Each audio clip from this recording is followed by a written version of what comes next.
지난주 설 명절 기간에 제가 부모님을 뵈러 멀리 지방에 다녀오게 되었습니다.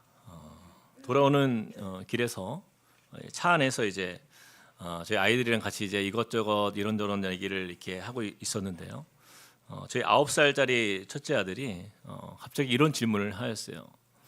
아빠, 어떤 사람은 하나님을 하느님이라고도 하고 또 하나님이라고도 하는데 어떤 게 맞는 거예요? 이런 질문을 한 거예요.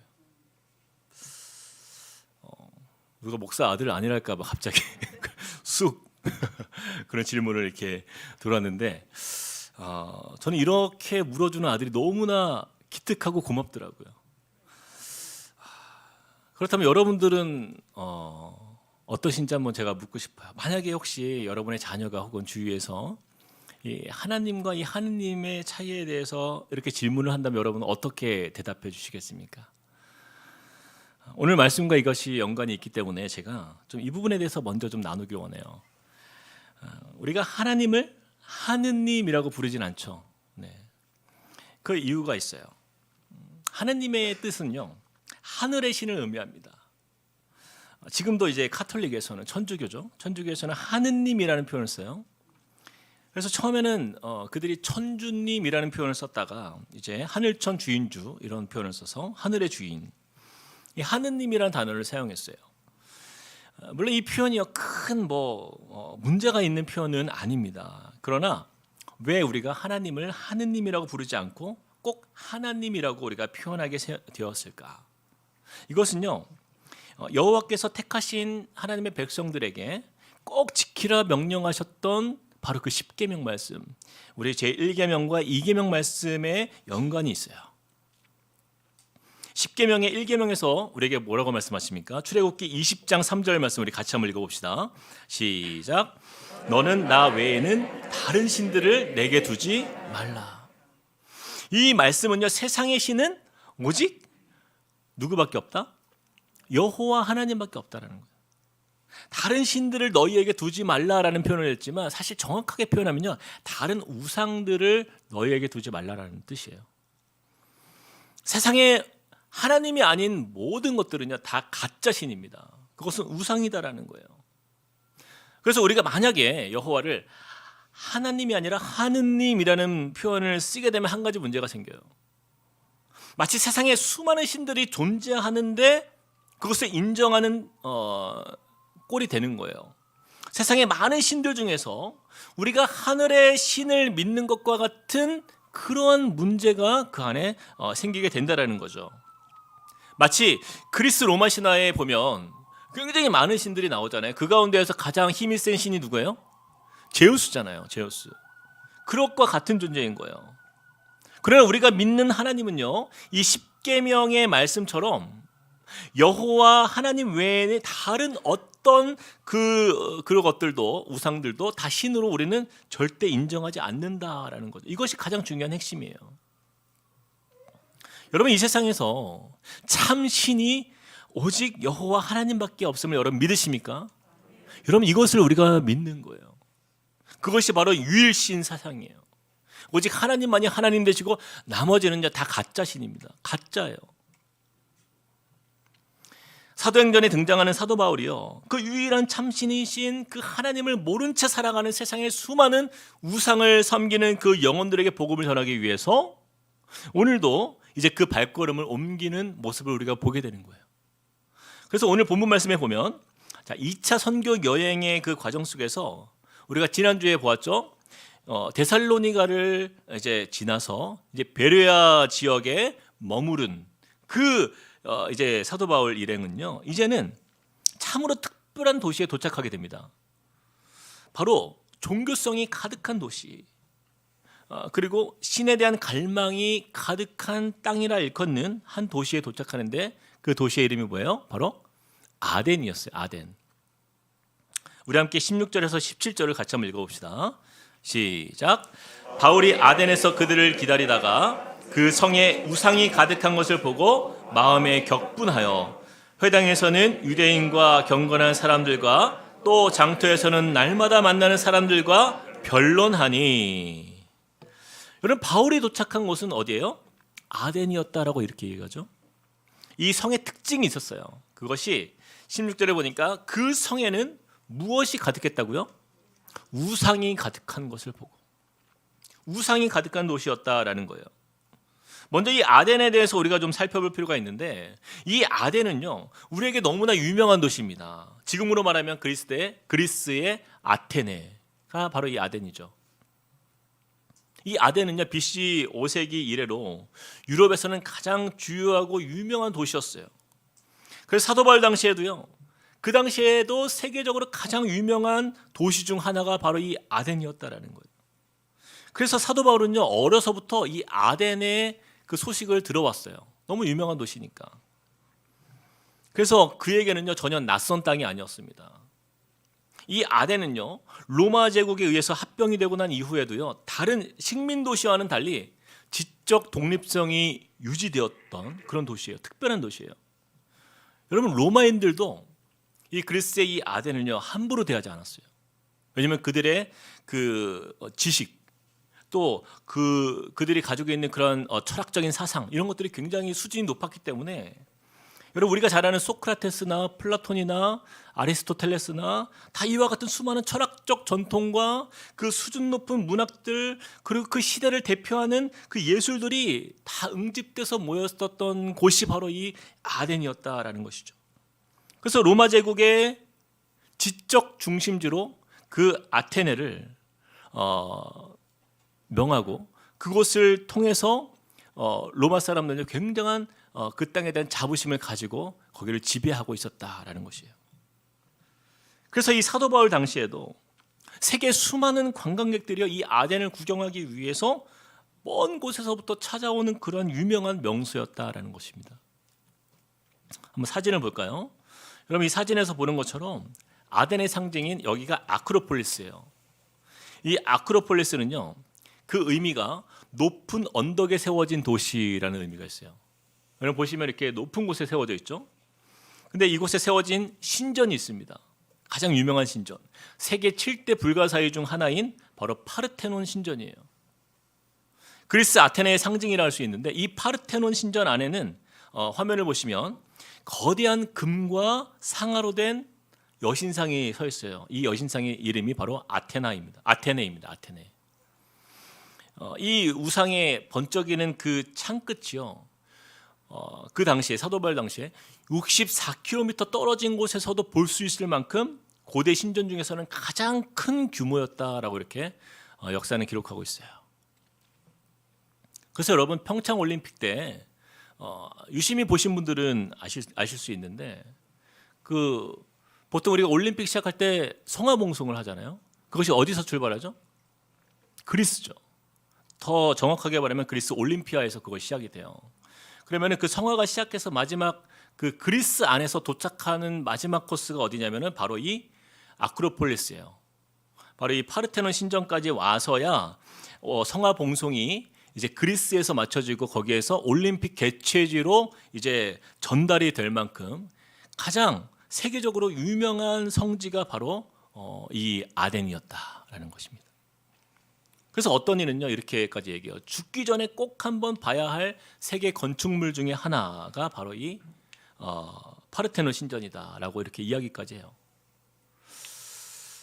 지금도 이렇게 유명한데, 그 사도 바울 당시에는 얼마나 화려했을지 우리가 상상이 되는 거예요. 어쩌면 사도 바울이요, 이 아덴에 처음에 도착했을 때에 이 엄청난 규모와 헬라의 건물들과 유명한 그 기념물들이 가득한 그 땅을 밟으면서 예전부터 오랫동안 그 들어왔던 그 아덴의 화려한 그 명성을 실감했을 거예요. 자, 그런데요 여러분, 사도 바울의 반응을 한번 보세요. 우리 다시 한번 16절 말씀을 읽어보겠습니다. 시작. 바울이 아덴에서 그들을 기다리다가 그 성에 우상이 가득한 것을 보고 마음에 격분하여. 바울이 아덴에서 그 화려함 앞에서 감탄했다라고 말씀합니까? 아니에요. 마음에 격분하였다. 무엇을 보고서? 그 성에 무엇이 가득했기 때문에 우상이 가득한 것을 보고 마음에 격분하여. 이 마음에 격분하였다라는 표현은요 헬라어로 보면 파록시노라는 단어를 사용했는데 그 의미가 날카롭게 하다, 분노하게 하다, 성나게 하다 이런 뜻이에요. 여러분 이것이 무엇을 말하고 있는 거예요? 사도 바울의 주된 관심이 어디에 있는지를 우리가 보게 되는 거예요. 세상 사람들은요, 이 아덴에 많은 사람들이 와서 그 화려함을 보면서 그 엄청난 규모의 건물들을 보면서 감탄하기 바쁩니다. 와, 이것들을 어떻게 만들었을까? 어떻게 저렇게 높은 곳에 저렇게 멋진 신전을 만들었을까? 참 대단하다. 아덴 사람들 정말 놀랍다. 그저 보이는 것들에 힘취해서 그 기념물들 앞에서 사진 찍기 바쁜 거예요. 그런데 사도 바울은 지금 무엇을 보고 있어요?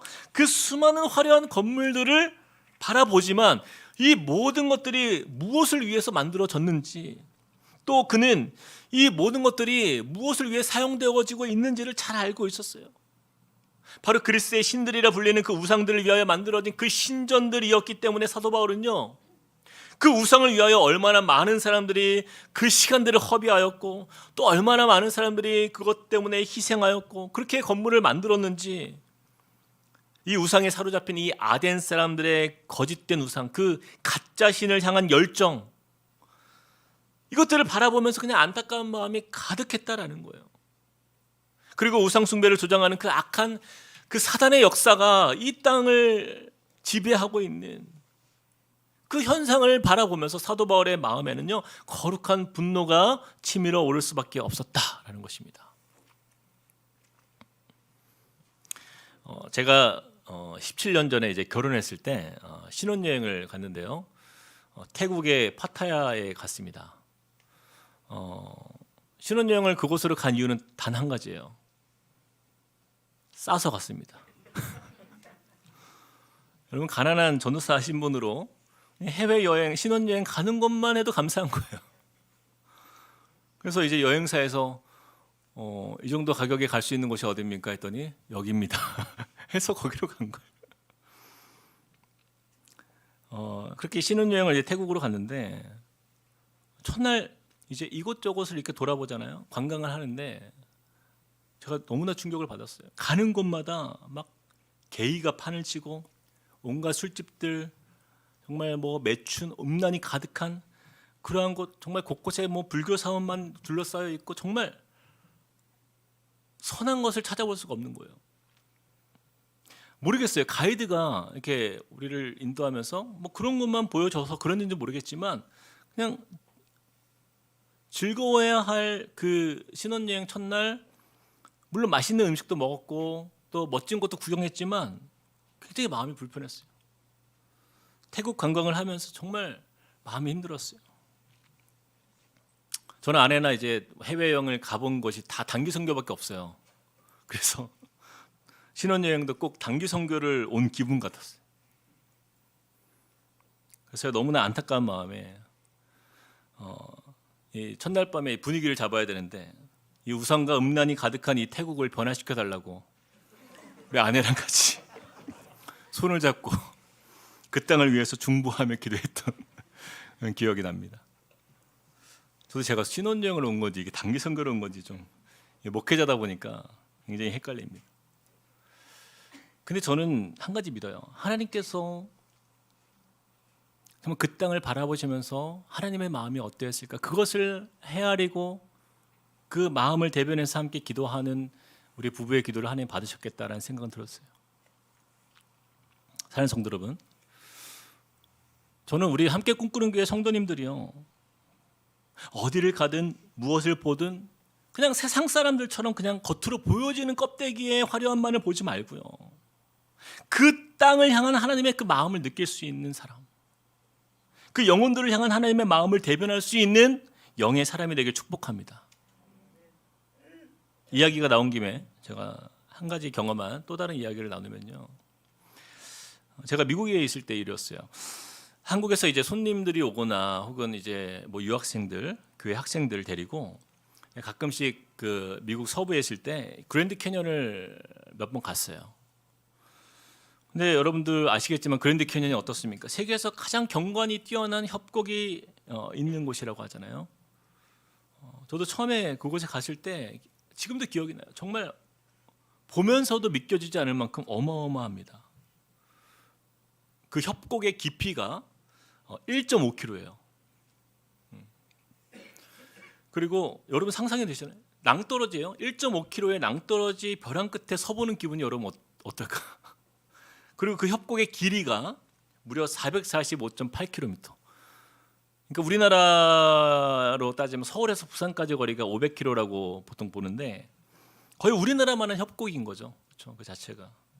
근데 얼마나 큰지 이게 가늠이 안 돼요. 제가 멍하니 서서 이렇게 바라보는데도 믿겨지지가 않더라고요. 그 엄청난 규모의 그 대자연 앞에서 되게 감탄을 하고 있었는데 어디선가 이렇게 조용하게 찬송 소리가 들리는 거예요. 주님의 높고 위대하심을 내 영혼이 찬양하네. 분명히 한국말로 찬양 소리가 들려서 너무 궁금했어요. 어디서 나는 소리지? 그래서 제가 이제 그 소리 나는 곳으로 가보니까 우리 한국 사람들인데 7분 정도 이렇게 동그랗게 서가지고 찬양을 하더라고요.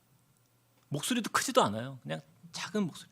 다른 사람들에게 피해를 안 주기 위해서 아주 작게. 그렇게 이제 조용히 하나님을 찬양하는 거예요. 근데 제가 놀라운 건 뭐냐면 그 주위에 그 있었던 그 미국 사람들이요. 하나둘씩 모이는 거예요. 그 주위로. 그리고 자기들의 언어로 그 화음을 넣어서 함께 그 찬양을 드리는 거예요. 그러면서 그 찬양 가운데 막 정말 열방이 하나 되는 것 같은 그러한 은혜를 누렸어요. 제가 그때 정말 큰 감동을 받은 것이 그것이었어요. 세상 사람들은요, 이 대자연의 웅장함 앞에서 그저 감탄하잖아요. 오늘 정말 멋진 것을 보았다. 정말 좋은 추억을 내가 만들었다. 그리고 자신들의 인생에 이것을 한 장면으로 남기 위해서 열심히 사진 찍고 이것을 큰 기쁨으로 여깁니다. 그러나 우리 믿는 사람들은 절대로 거기서 끝나면 안 된다는 거죠.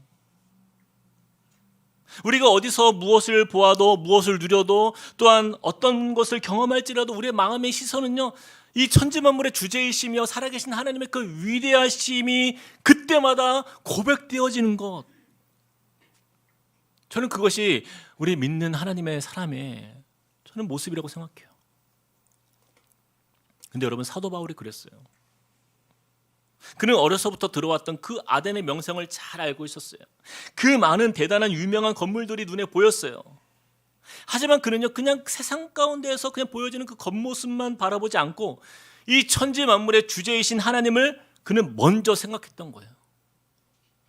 그러므로 사도 바울이 볼 때에 하나님이 아닌 그 만 가지 우상이 가득한 이 땅을 바라보는 그의 마음은요, 정말 불편하고 어려울 수밖에 없었던 것입니다. 아덴에 얼마나 많은 우상들이 있었는지 제가 역사적 자료를 이렇게 찾아보니까 아덴에는요, 이 아크로폴리스에 위치한 이 파르테논 신전 외에도 아폴로, 주피터, 비너스, 머큐리, 마카스, 넵튠, 다이아나, 이름도 생소한 어려워요. 에스쿨레이피어스, 뭐 이런 정말 뭐 들어보지도 못한 우상들까지 정말 그 모든 우상들이 신전 가운데에 곳곳에 세워지고, 그래서 올림푸스의 모든 우상들이 다 모여 있는 곳이 이 아덴이었다라는 거예요. 그래서 어떤 신학자는요, 이 아덴을 향해서 이렇게 별명을 지었어요. 진정한 우상들의 숲이다. 진정한 우상들의 숲이다. 그래서 16절에 사도 바울이 어떻게 표현합니까? 그 성에 우상이 가득한 것을 보고 우상들로 완전히 뒤덮인 도시였다라는 거예요. 그래서 이 아덴에 사는 사람들을 향하여서 사도 바울은요, 22절과 23절에 이렇게 표현합니다. 우리 세번역 성경으로 같이 한번 읽어봅시다. 시작. 바울이 아레오바고 법정 가운데 서서 이렇게 말하였다. 아테네의 시민 여러분, 내가 보기에 여러분은 모든 면에서 종교심이 많습니다. 내가 다니면서 여러분이 예배하는 대상들을 살펴보는 가운데 알지 못하는 신에게라고 새긴 제단도 보았습니다. 그러므로 나는 여러분이 알지 못하고 예배하는 그 대상을 여러분에게 알려드리겠습니다. 아덴 사람들은요, 여러 우상들을 섬기다 못해서 어디까지 지금 섬기는 거예요? 23절에 보니까 알지 못하는 신에게까지. 자신들이 인지하지 못하는, 깨닫지 못하는 그 알지 못하는 신에게까지 제단을 만들어서 섬기는 거예요. 그런데 여러분 잘 보세요. 저는요, 이 말씀이요, 그냥 들리지가 않는 거예요. 어쩌면 과연 저와 여러분의 삶 속에서 예수 그리스도를 나의 구주로 믿었지만 우리가 하나님을 섬기기 때문에 과연 우리는 우상으로부터 자유한 삶을 살고 있는가라는 거예요. 저는 오늘 말씀을 이렇게 깊이 묵상하면서 이 알지 못하는 신, 불분명한 그러한 실체까지도 우상으로 숭배하고 섬겼던 이 아덴 사람들의 모습이 어쩌면 이 땅을 살아가는 수많은 우리 현대 그리스도인들의 모습이 아닌가 하는 생각이 함께 드는 거예요. 여러분, 우리가 그렇지 않습니까? 우리가 깨닫지 못하는 무의식 속에서 우상이 우상인지도 분별하지 못한 채 우리도 우상을 섬기고 있을 수 있음을 우리가 돌아봐야 된다는 거예요. 최근에 우리 제자반에서 읽었던 그 팀 켈러의 내가 만든 시인이라는 책을 보면 하나님 외에 우리 마음을 지배하는 모든 것이 우상이 될 수 있다라고 이렇게 이야기합니다. 저와 여러분이 우리 삶에서 쏟고 있는 그 열정, 그 에너지, 우리의 돈, 정서적 자원들, 그것들이 하나님이 아닌 그 어느 한 곳에 쏟아붓는 그 대상이 있다고 한다면 그것이 굉장히 위험하다는 거예요. 그것이 우리의 우상이 될 수도 있다는 거예요. 그것은 우리 주변에 아주 다양한 곳에 있어요. 그것이 우리의 가정이 될 수 있어요. 우리 자녀가 될 수 있어요. 여러분, 자녀가 우상이 될 수 있어요. 직업과 돈벌이, 성취와 사람들의 칭찬, 또 체면과 사회적 지위, 자존심, 어떤 로맨틱한 이성관계, 안전하고 편안한 그런 환경, 우리의 외모, 심지어는요 하나님을 위해서 일하는 그 헌신조차도 하나님보다 더 중요하게 우리의 마음을 차지한다고 한다면 그것이 우리의 우상 숭배가 될 수 있다는 거예요. 그래서 여러분, 이 아덴에 나오는 그 그리스의 신들을 여러분 잘 보세요. 다 우리의 욕망들과 다 관계가 있어요. 여러분, 그 그리스 신화에 나오는 그 신들이요 다 의미가 있습니다. 헤베는요, 그 여신 헤베는 청춘의 여신이에요. 청춘을 상징해요. 아레스는요 전쟁을 의미합니다. 전쟁의 신이에요. 바카스는 여러분 아시죠? 바카스가 신 이름이에요. 알고 드셔야 됩니다. 무슨 신이에요? 술의 신이에요. 술의 신. 이게 바카스예요. 에로스, 사랑을 상징하죠. 사랑의 신. 아테나, 지혜의 신이에요. 지혜의 신. 헤라, 결혼의 신. 무사히, 학문의 신. 아프로디테, 아름다움의 신. 여러분 잘 보세요. 지금 현대인들의 마음으로 숭배하는 우상들과 거의 일치하지 않습니까? 이처럼 과거 사도 바울 시대에 있었던 그 겉으로 보여졌던 어마어마한 어떤 신전이나 우상 숭배 예식이나 그런 제사들은 지금은 다 사라졌지만, 그러나 눈에 보이는 우상은 사라졌지만 그 보이지 않는 우상들은요 저와 여러분의 삶 속에 우리 주위를 가득 채우고 있다는 사실을 우리가 꼭 깨달아야 된다는 거예요. 그래서 여러분, 우리의 영안을 열어서 이 땅을 바라보면요 우리가 지금 머물고 있는 이 땅이 바로 그 영적 아덴인 곳이에요. 그러므로 우리는 하나님께서 우리에게 주신 10계명 중에서 제2계명을 우리는 좀 기억해야 됩니다. 출애굽기 20장 4절 말씀을 같이 한번 읽어볼까요? 시작. 너를 위하여 새긴 우상을 만들지 말고 또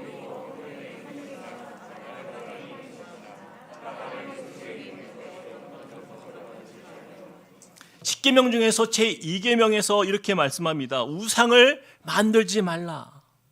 그런데 여기서 더 중요한 포인트가 있어요. 누구를 위하여? 한 번 더 보여주시겠어요? 화면에. 누구를 위하여? 너를 위하여. 너를 위하여 새긴 우상을 만들지 말라. 너를 위하여. 하나님은요 눈에 보이는 어떤 우상의 형상도 만들지 말라 말씀하시지만 더 중요한 것은요 너를 위하여. 우리 마음에 새긴 우상들도 만들지 말라라는 것이에요.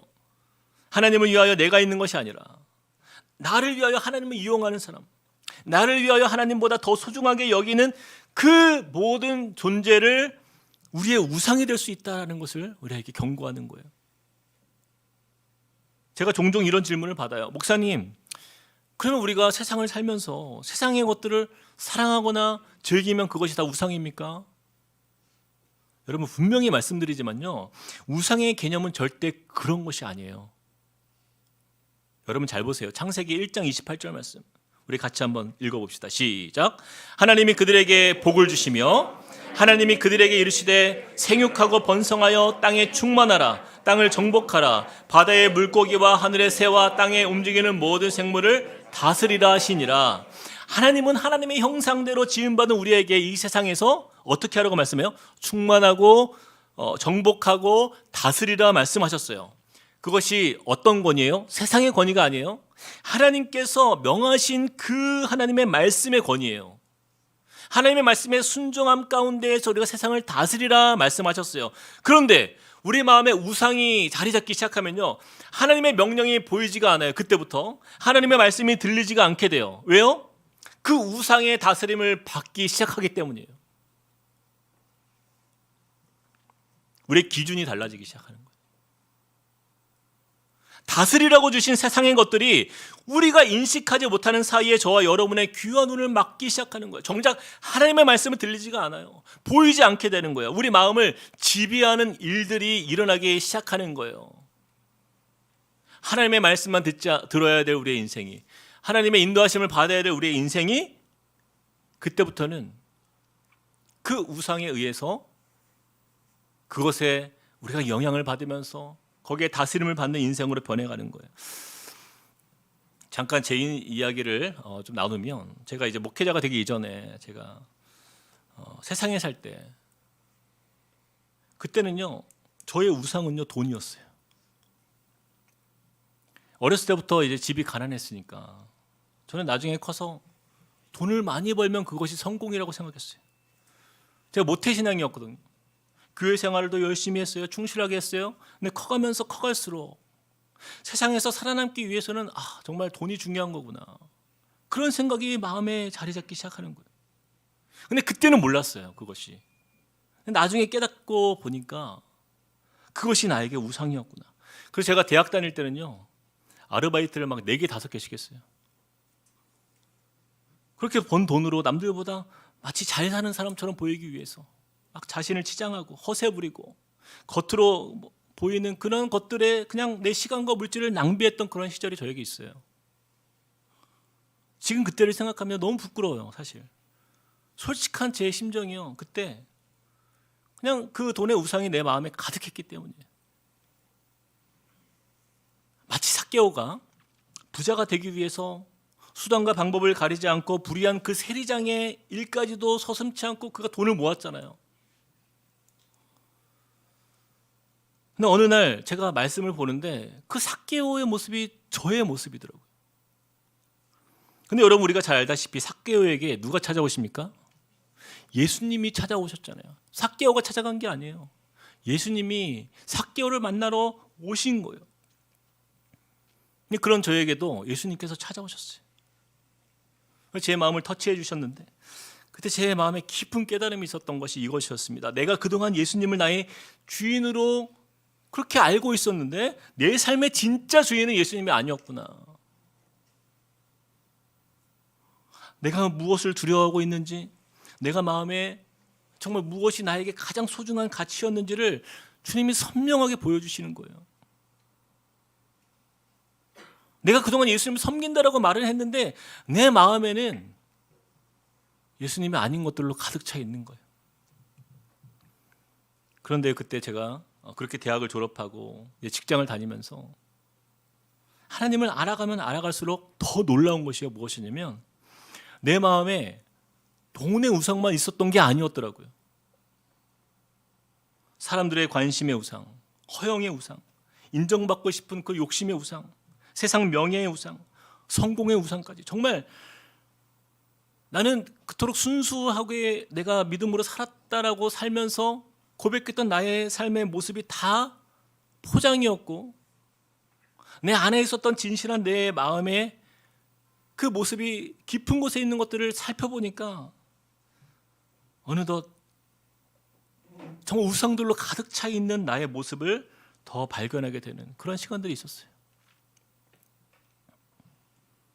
그런데요, 제 인생에도 놀라운 역사가 나타났어요. 정말 여러분, 삭개오가요 예수님을 만난 이후에 이렇게 고백합니다. 누가복음 19장 8절 말씀 제가 읽어볼게요. 삭개오가 서서 주께 여짜오되 주여 보시옵소서. 내 소유의 절반을 가난한 자들에게 주겠사오며 만일 누구의 것을 속여 빼앗은 일이 있으면 내 갑절이는 갚겠나이다. 여러분, 예수님께서 삭개오에게 너 이렇게 살아 라고 명령한 게 아니에요. 삭개오가 예수님을 만나니까, 삭개오가 예수님을 참 주인으로 만나니까 그의 자신의 삶의 우상이었던 그 돈과 그 부가요, 더 이상 자신의 우상이 되지 못하는 거예요. 그것을 내려놓게 되는 거예요. 그렇게 악착같이 모았던 소유의 절반을 여러분 어떻게 쉽게 그렇게 가난한 자들에게 나눠줄 수 있습니까? 누구의 것을 속여 빼앗은 일이 있다면 내 갑절로 갚을 수 있는 그런 용기가 어디서 나오냐고요. 그는요 진짜 주인을 만난 거예요. 돈의 우상으로부터 자유함을 얻은 거예요.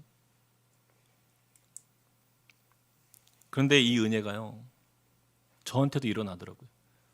제가 직장을 다니면서 제 인생에 정말 큰 변화가 나타나는데, 저도 제가 진짜 예수님을 이렇게 만나면서 정말 주님으로 모시는 삶을 살아보니까 내 인생에 그렇게 가장 소중했던 그 우상들이 점차 내 삶에서 그 가짜신들이죠. 그것들이 멀어지는 것을 제가 보게 되었어요. 제가 그래서 지금은요 2,000원짜리 티셔츠를 입어도 전혀 마음에 어려움이 없어요. 있으면 있는 대로, 없으면 없는 대로 하나님이 주시는 자유함이 무엇인지를 제가 깨닫기 시작하는 거예요. 빌립보서 4장 12절 말씀에 이렇게 말씀합니다. 나는 비천에 처할 줄도 알고 풍부에 처할 줄도 알아. 모든 일 곧 배부름과 배고픔과 풍부와 궁핍에도 처할 줄 아는 일체의 비결을 배웠노라. 저는 이 사도 바울의 이 고백을 보면서 제가 청년 시절에 그 우상의 마음이 가득했던 제 과거의 모습을요 정말 돌아볼 때가 많아요. 그러면 지금은 온전한가? 저는 알아요. 지금도 제가요 하루라도 예수님을 나의 주인으로 믿고 섬기지만 하루라도 내가 내 마음이 교만해져서 내가 하나님 말씀 앞에 서지 않고 기도하지 않고 하나님을 의지하지 않으면요 어느 순간 스물스물 내 마음 가운데 헛된 그 우상들이요 제 마음에 조금씩 자리하는 것을 저는 알아요. 그래서 저는요 그것을 하나님 앞에서 늘 두려워하는 거예요. 치열하게 하루하루를 살아내는 거예요. 주님이 나의 주인으로 내 삶에서 온전히 역사하시도록. 그래서 제가 이 찬양을 자주 부릅니다.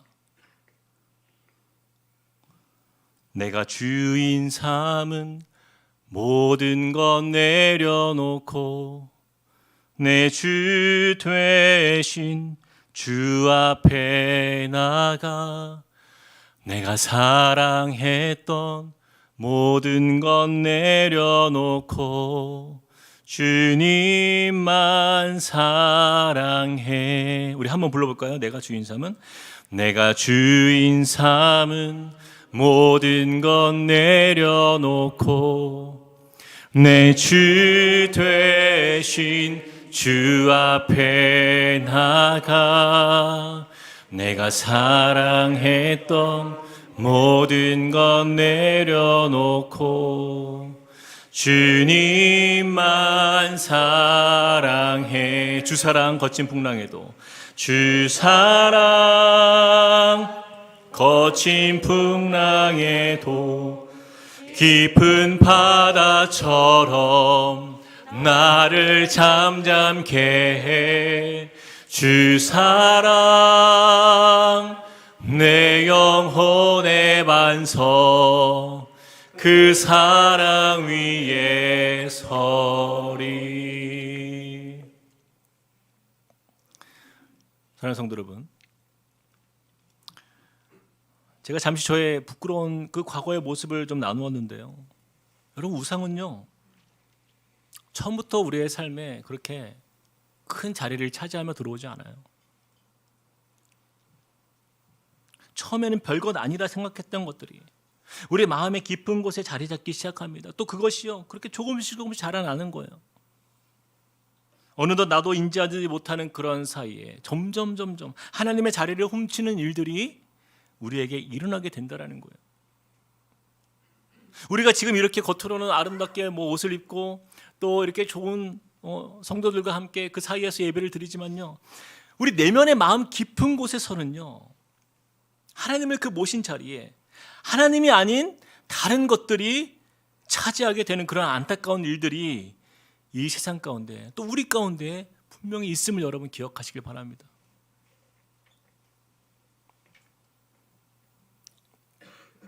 많은 분들이 그래요. 에이, 뭐 나는 그렇지 않을 거야. 나는 예수를 믿으니까. 뭐 이게 뭐 별거라고. 목사님 뭐 다들 그렇게 살잖아요. 뭐 더한 사람도 얼마나 많은데 그것에 비하면 저는 이 정도면 괜찮은 것 같아요. 이 정도면 양호한 거죠. 근데 여러분, 우리가 얼마나 많은 것들로 우리의 자신을 포장하고 있습니까? 정작 하나님으로부터 내 자신이 멀어져 있는 것은 인정하지 않고 그냥 내 마음에 그렇게 방치되는 거예요. 말씀을 마무리하면서 여러분, 우리 자신을 좀 돌아보길 원해요. 하나님 앞에서 진지하게 우리의 마음의 중심이 무엇이 우리를 자리 잡고 있는지를 우리가 살펴보길 원합니다. 어떤 이에게는 그것이 돈과 같은 물질일 수도 있어요. 어떤 이는 사업, 진급, 취업, 뭐 사회적인 성공, 관계, 취미, 또 내 자존심, 또 배우자, 자녀들, 심지어는 우리 외모까지도 우리 마음의 우상이 될 수 있음을 우리가 기억하면서 저와 여러분의 삶이 그 영적 아덴과 같은 우상이 그렇게 판을 치는 내 마음이 되지 않도록 우리가 하나님의 거룩하심을 닮아가는 저와 여러분 되길 소망합니다. 여러분, 누구도 자신하지 마세요. 목사일지라도, 여러분이 어떤 장로고 권사고 집사일지라도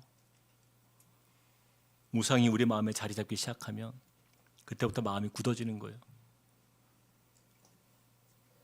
저는 이 시간 저와 여러분의 삶에 날마다 치열한 싸움이 있길 원합니다. 언제나 우상의 틈을 보이며 우리의 마음에 자리 잡으려 할 때에 우리가 예수 그리스도의 이름으로 거부하길 원해요. 결단이 있길 원해요. 주님이 아닌 다른 것에 내 마음 뺏기지 않겠습니다. 그 믿음으로 주님 앞에 승리하며 나아가시는 저와 여러분들에게 주님의 이름으로 축복드립니다. 우리 같이 이 시간 찬양하시겠습니다. 우리 방금 불렀던 찬양이에요. 우리 내가 주인 삼은 모든 것 내려놓고, 우리 가사를 생각하면서 주님 앞에 고백했으면 좋겠어요. 이 가사에 보면 이런 고백이 나옵니다. 내가 사랑했던 모든 건 내려놓고 주님만 사랑해. 주님도 사랑하는 게 아니죠. 주님, 내가 주님만 사랑하기를 원합니다. 내 마음의 중심에 주님이 아닌 것들 내가 과감하게 내려놓을 수 있는 결단이 우리 안에 있게 하여 주시옵소서. 우리 그렇게 주님 앞에 우리의 마음을 온전히 드리며 우리 같이 찬양하시겠습니다. 내가 주인 삼은 모든 것 내려놓고, 내가 주인 삼은 모든 것 내려놓고, 내 주 대신 내 주 대신 주 앞에 나가, 내가 사랑했던 모든 것 내려놓고 주님만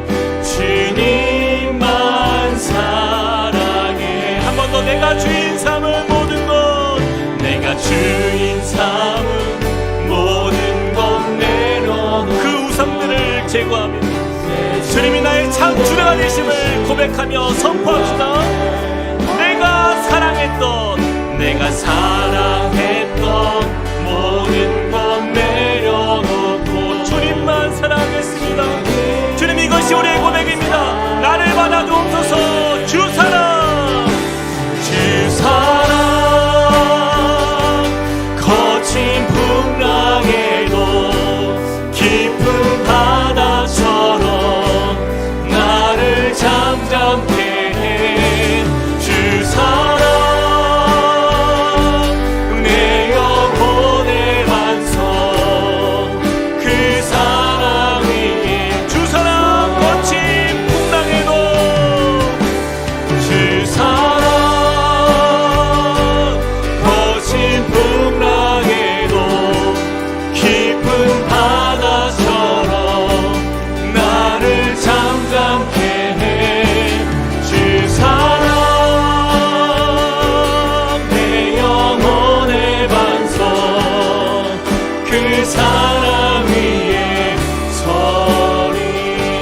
한번 눈을 감고 기도하길 원합니다.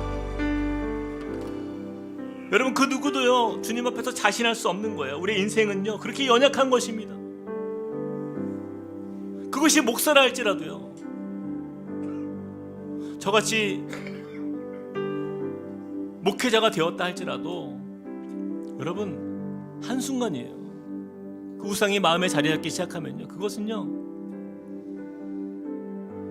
그 우상의 지배를 받는 거예요. 장로라 할지라도, 권사라 할지라도, 집사라 할지라도, 내가 신앙생활을 10년, 20년, 30년을 했을지라도 내가 오늘 하나님 앞에 서지 않으면요, 하나님께서 주시는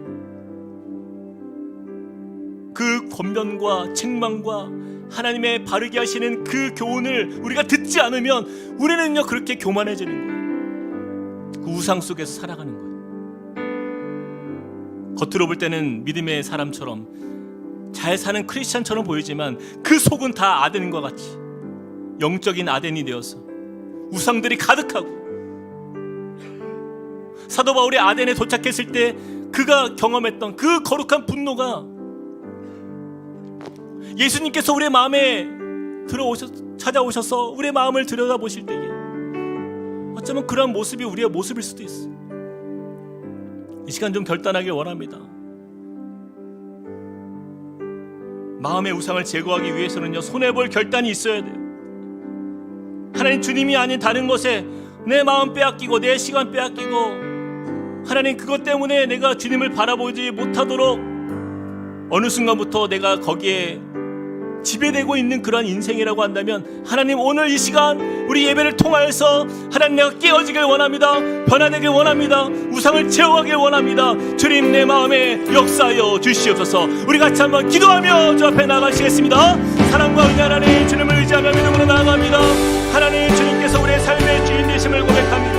하나님 우리 가운데부터 하나님 우리의 마음에 있는 그 모든 아버지 하나님 악한 것들이 하나님 우리의 마음에 조금씩 아버지 하나님 차지하는 것을 보게 됩니다. 하나님 우리가 선하지 않은 주님의 아버지 하나님 정말 그 하나님의 임하심과 하나님 우리가 있습니다. 하나님 정말 아버지 하나님께서 우리에게 다스리라 명하시고 하나님 가장 좋은 것들을 주셨으면 하나님 언제부턴가 그것이 내 삶을 하나님 흔들고 좌지우지하고 또한 내가 아버지 거것에 마음을 하나님 그것이 나의 우상이 되어서 하나님 내가 주님을 이용하고 내가 그렇게 살았던 우리의 모든 모습 주님 용서하여 주시옵소서. 하나님 거룩한 주님을 닮아가는 주의 자녀가 되길 원합니다. 하나님 우리를 새롭게 하여 주시고 하나님 주님이 우리를 다스리시사 하나님 새로운 꿈을 꾸고 하나님의 역사를 구하며 하나님의 임하심을 바라보며 하나님 우리가 영적인 아버지 하나님 아들과 같은 그런 인생 되지 않도록 우리를 도와주시옵소서. 하나님 영적인 무가심 속에서 너희가 아버지 하나님 방치되는 인생 되지 않게 하여 주옵소서. 아버지 하나님 나의 인생이 아버지 하나님 세상에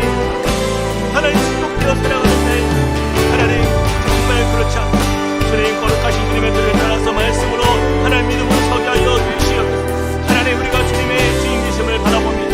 주님의 역사하심을 바라봅니다. 우리에게 능력으로 역사하심 하나님의 그 살아계신 은혜를 우리가 보게 하여 주시옵소서. 하나님 우리의 주인 되시며 하나님 참 하나님 되시는 모든 유일하신 하나님 주님만이 우리의 유일한 능력의 하나님, 나 외에는 다른 신들을 다른 우상들을 두지 말라 말씀 주님의 뜻을 따라 우리가 살게 하여 주시옵소서. 하나님을 참 하나님으로 모시며 나아가는 우리의 인생 되도록 주여 역사하여 주시옵소서. 우리 이어서 우리 같이 한번 기도할 때에 우리 가정을 놓고 기도하길 원합니다. 우리 이 땅에 살아가는 이 현대인들의 삶 속에 참 우리에게 필요한 것들이 많이 있죠. 그러나 여러분 하나님께서 그것을 우리에게 지배당하라 해서 이 땅에 두신 것이 아니에요.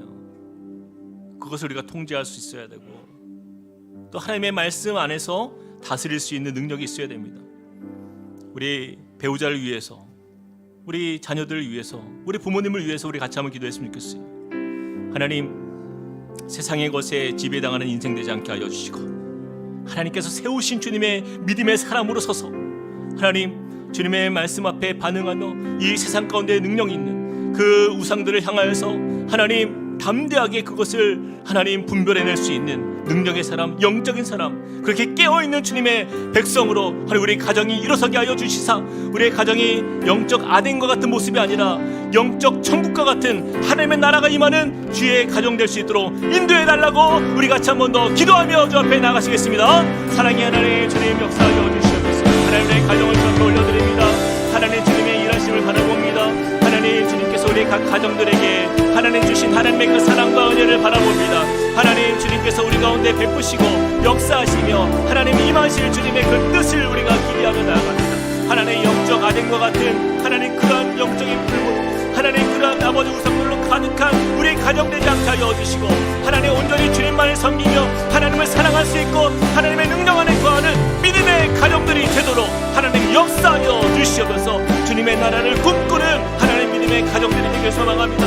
하나님의 은혜로 새롭게 하여 주시옵소서. 그 말씀의 은혜로 하나님 온전히 서가는 가정들 되게 하여 주시옵소서. 하나님 우리의 자녀들을 위해서 기도합니다. 믿음의 세대 하나님 우상들을 분별해낼 수 있는 하나님 거룩한 세대가 일어나게 하여 주시옵소서. 하나님 우리의 배우자를 위해서 기도합니다.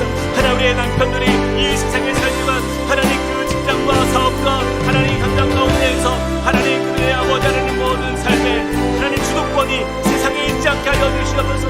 하나님 오직 정말 주님 앞에서 하나님 물질이 우리의 우상이 되는 것이 아니라 하나님 보이지 않는 영적인 것을 추구하는 믿음의 가정들이 하나님 많이 일어나는 주의 백성 되게 하여 주시옵소서. 하나님 우리의 아내들을 위해서 주님 축복합니다. 하나님 저들의 기도와 저들의 삶의 가치가 하나님 오직 주님의 은혜 안에 있음을 믿습니다. 하나님 주여 우리 배우자와 자녀들을 위하여 기도하는 그 기도가 놀라운 주님의 동행하심을 보게 하여 주시고 하나님의 크신 사랑 하나님의 크신 역사에 기대하며 하나님 그렇게 주님 우리의 모든 아버지 하나님 가정 안에 놀라운 주님의 뜻을 세워가는 동행 가정들이 되시고 주여 중요한 절대의 가치를 잊지 않도록 인도하여 주시옵소서. 우리 그 자리에 다 함께 일어나서 찬양합시다. 오소서 진리의 성령님 오소서 진리의 성령님 이 땅 흔들며 이 땅 흔들며 임하소서. 거짓과 탐욕 죄악에 무너진 우리의 가슴 정케 하소서. 우리 가슴 정케 하소서. 오소서 은혜의 성령님 오소서 은혜의 성령님 하늘 가르고 임하소서. 하늘 가르고 임하소서. 거룩한 불꽃 하늘로서 임하사 타오르게 하소서. 주 영광 위에 아멘. 부흥의 불길 타오르게 하소서. 진리의 말씀 이 땅 새롭게 하소서. 은혜의 강물 흐르게 하소서. 성령의 바람 이 땅 가득 들어와 흰 옷 입은 주의 순결한 백성 주의 영광 위에 이제 일어나 열방을 치유하며 행진하는 열방을 치유하며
나를 위하여 새긴 우상을 만들지 말고 또 위로 하늘에 있는 것이나 아래로 땅에 있는 것이나 땅 아래 물속에 있는 것에 어떤 형상도 만들지 말며 그것들에 절하지 말며 그것들을 섬기지 말라.